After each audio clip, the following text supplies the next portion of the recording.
Hello ka-organic, welcome to my vlog. So before ako magpatuloy, sa mga hindi pa nakasubscribe dyan sa ating YouTube channel, please click like and subscribe na para updated kayo sa next video na upload ko. Thank you very much.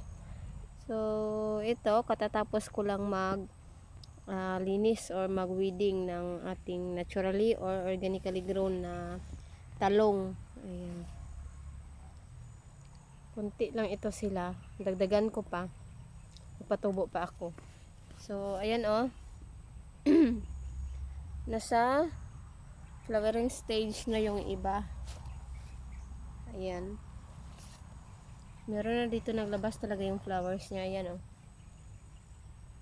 Ito yung flower ng eggplant natin. So, yun na muna for today's video. Thank you for watching and see you to my next vlog. Go organic! Naturally or organically grown eggplant.